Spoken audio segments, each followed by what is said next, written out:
is we're gonna turn it over to Hank for an extended superintendent's report. Hank will update everybody on what's going on, and when we finish and we get to the end, when we get the public opportunity to be heard portion of the meeting, as you know, you can ask questions via the chat. I see a few people have chatted already. I haven't been able to take a quick peek at what it was, but the board and administration will try to answer any and all questions that we can that are posed to us this evening. So, Hank, please. Thank you, Bill. And as Bill started off, our heartfelt sympathies to the families in our school district who suffered losses over the last 2 or 3 weeks. This disease has definitely struck us and struck our school community in the most significant of ways, and I think it's important that we not lose sight of our community coming together and supporting our families and our staff members who are at this point hurting and needing our support. That is our #1 strength right now and our #1 priority. We have an incredible school community that rallies support when needed, and I don't think there's ever been a time of greater need than we are right now, and appreciate how our school staff and our school community has come together to support our families in need. Let me go through a relatively long list of updates. The first issue that I've received the most questions on is what is the status of school closure? Officially right now, we're closed till May 15th. However, as I shared with you 2 weeks ago, the folks that we are in touch with in Albany, Board of Regents, people in DOH, I think that everyone is saying it's 99% sure that we will not be reopening the school year. So, as we continue to plan for the current, our 6 weeks of virtual learning, we are continuing to look forward into the months of May and June with an eye toward what will May and June look like if we are closed. Obviously, the next question to that is, and I think you've all heard this, if we're closed till June 30th, on July 1st, it's not just going to be a flip of the switch from off to on for summer. So we are, again, carefully monitoring what the summer might look like, and very frankly, what the fall might look like as well. What are the issues that we need to plan for the possibility of summer, possibility of fall? And we're trying to stay on top of that as best we can. One of the other questions we've been asked is, well, you had agreed to run a science acceleration program this summer. What's the status of that science acceleration program? Obviously, we're still in a hold pattern, and we will continue to monitor what our status might be this summer to run that accelerated program. We've made the decision that once we know whether we're up and running in the summer, we'll make a decision. If we make a decision to cancel that we cannot run that summer acceleration program, we will run that program in the summer of 2021. So the kids will still have an opportunity to pick up that 1 year of acceleration. As you know, and as you've heard from John Mankiewicz sent out an email this past week that our spring sports season for all of Long Island has been canceled. And we're now obviously in discussions in terms of what will fall sports look like with some of those activities kicking up in the 3rd week of August. Other questions that we've been asked is, impact on budget. And we've been asked about our part-time employees. All of the Jericho employees, whether part-time or full-time, are still on payroll. We have also worked out an agreement with our First Student Bus Company Thank you to Lorianne and to Victor. But First Student has agreed that all of the First Student bus drivers who transported Jericho kids, all of those people are on payroll as we speak. Questions about the budget vote. Obviously, we're concerned in terms of when will there be a budget vote and a vote on the trustees for the Board of Education.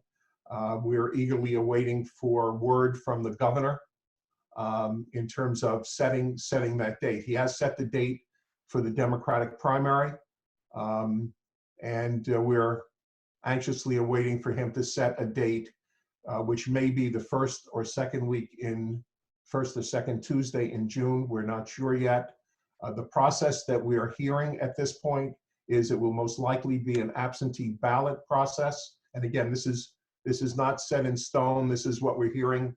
The probability is community members who meet the 3 requirements to vote.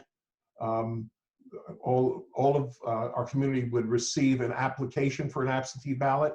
They would mail those applications for absentee ballot into Victor's office, and they would be given an absentee ballot to vote on the board election and the board trustees. Again, stay tuned for clarification on that one as well. Also, you'll notice if you drive by the building that the governor did say that essential construction can continue. The construction on school buildings that are related to health and safety, related to educational program, is viewed as essential. So all of the construction projects that we currently had planned for the spring are currently underway, our pool and some other renovations.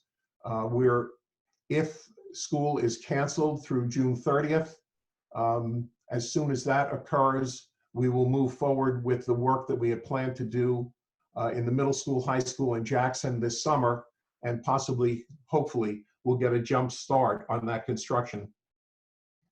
We continue to support our kids with providing essential workers with childcare, and we're continuing to feed our free and reduced students lunches through this COVID-19 period as well. A week and a half ago, we celebrated an elementary staff parade through the district, which was probably one of the most successful and appreciated events since we have closed in the second week of March. It went over really, really well, appreciated by our teachers, our parents, and our kids, and literally hundreds of emails coming in saying that was a highlight given the crazy times that we're currently operating under. We are currently planning, the elementary principals are planning for another parade sometime in early May, and the middle school and high school teaching staff, working again with Lorianne and with middle school and high school administration, are planning a staff parade for May the 1st. That is, Denise, I think that's ready to go out. That announcement is ready to go out very shortly. Yes, tomorrow. Okay, so that will be taking place on May the 1st. We look forward to that event. If you again, participated in the elementary parades, they lasted on average of about 2 hours and had about 60 or 70 cars in them. This parade will be both middle school and high school staff, and I'm assuming that it will be a much longer parade. In the past, we had great support from the Jericho Fire Department. We thank the captain, Chris, for supporting our parade, and look forward to his support in the future parades. Also, Nassau County Police and the local Muttontown, Old Westbury police departments also helped us, and we appreciate their support. Our teachers are, again, in supporting our kids, are not only providing instruction, but have been reaching out as best as we can to support our kids and providing them with both social and emotional support. through this time period. And again, I cannot thank our teaching staff, our administrative staff, and our support staff for the role that they're playing in supporting our students while they're busy supporting their own families during those last 6 challenging weeks. One of the areas that we've been discussing now for 2 or 3 weeks is celebrating our seniors. Many of you may have seen my quote in Newsday. I think it was in yesterday's Newsday, where I said we feel so terribly for our seniors and what has become their spring and all of their activities that they were looking forward to. Our high school administration has been on many Zooms where the county is discussing what are all the creative possibilities to support and showcase our seniors. The 56 superintendents in Nassau County have also been part of several Zoom meetings, looking, again, exploring creatively what is possible for our kids. We've gotten recommendations from our senior parents and from our senior kids themselves. And again, I think high school administration is looking forward to putting together what are some possible scenarios of what graduation could look like.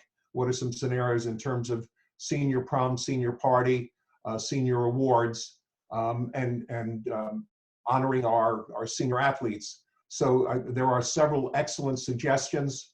And I think that, in looking at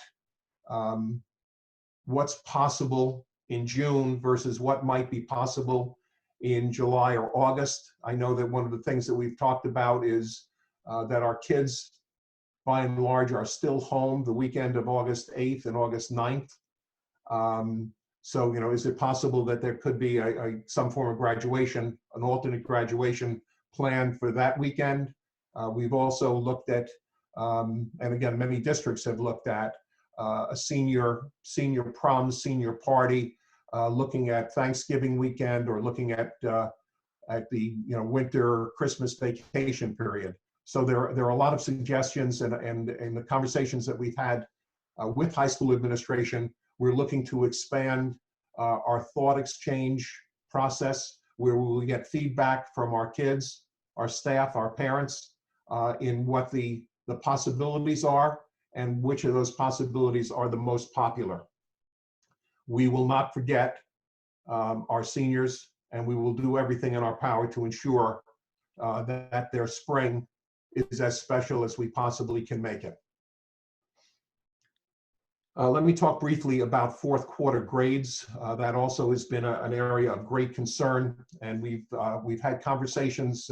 High school administration, the teachers in the high school have had conversations over the last 2 weeks in terms of coming up with a system that treated our kids fairly, a system that also encouraged our kids to stay engaged.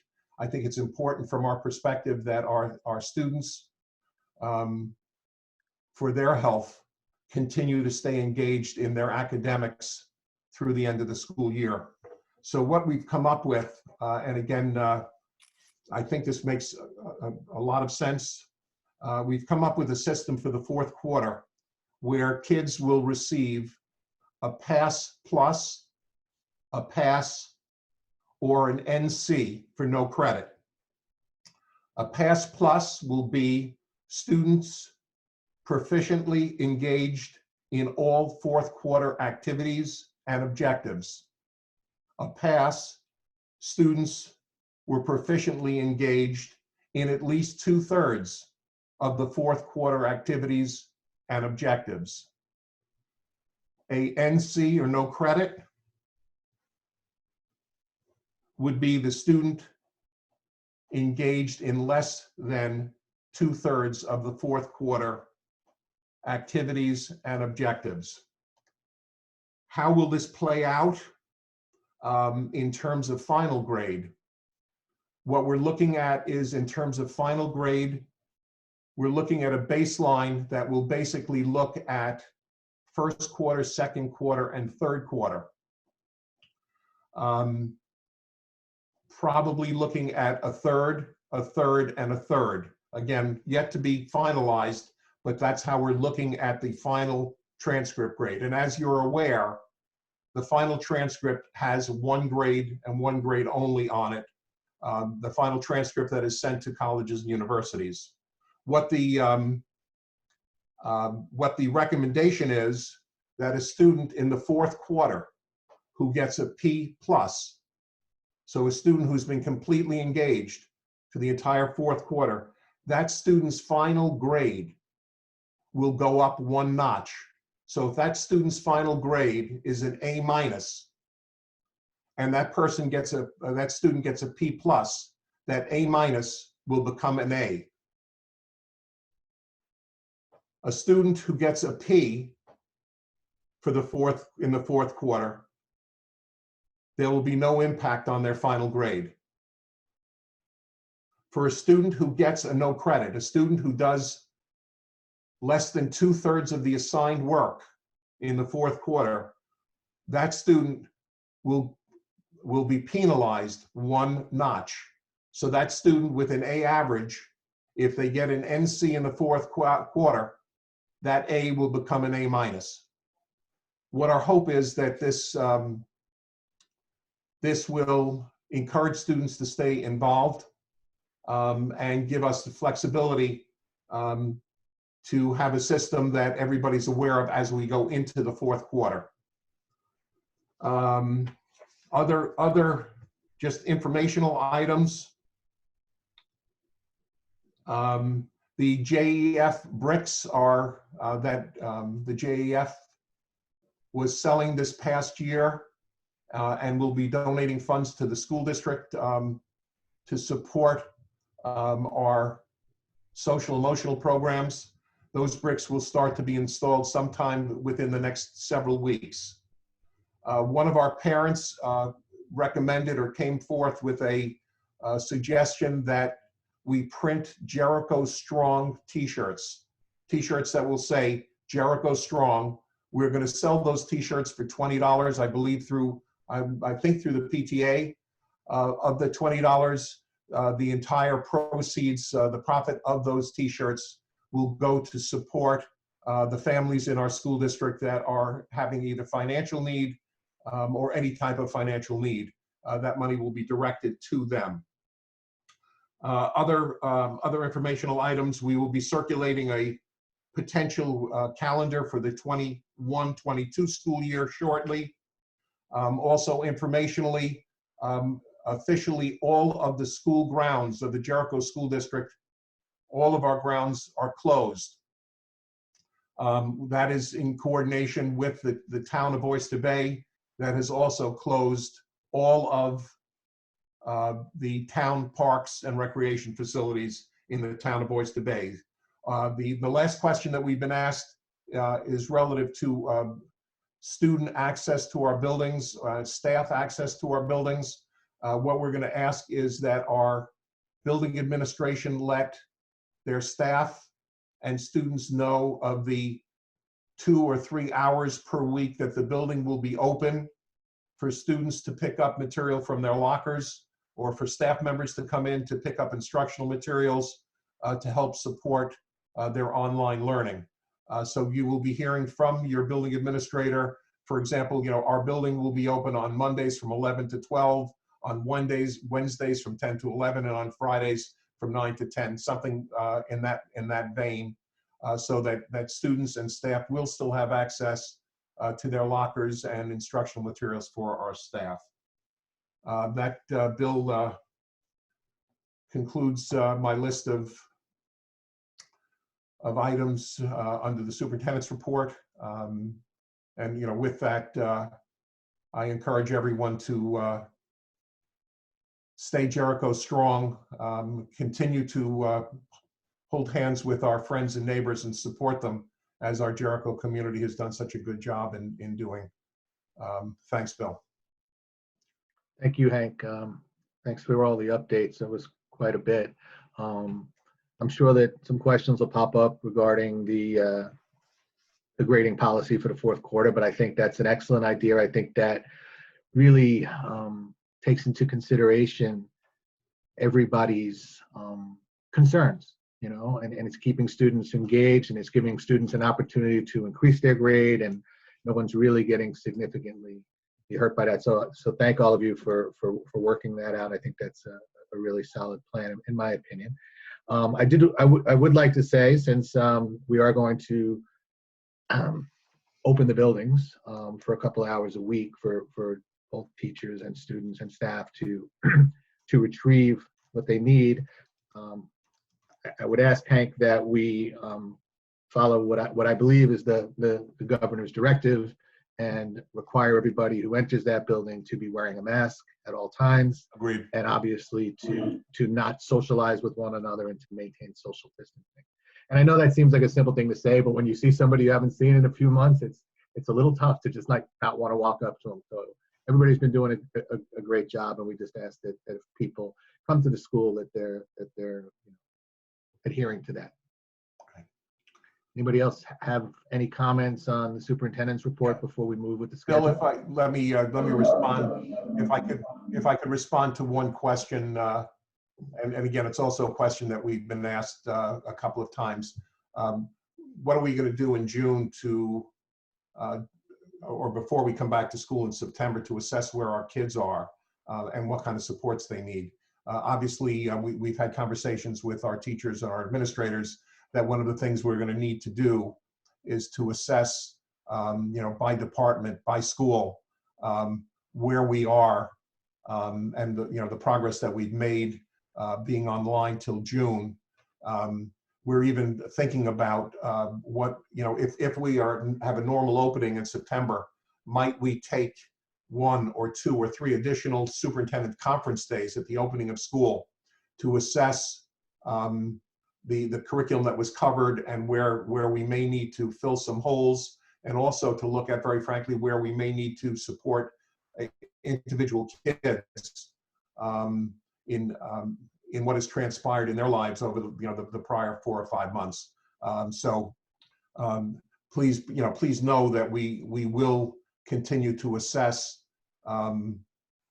where we are when this is all over, and again, as our teachers always do so well, provide supports for our kids and fill holes where we need to fill holes.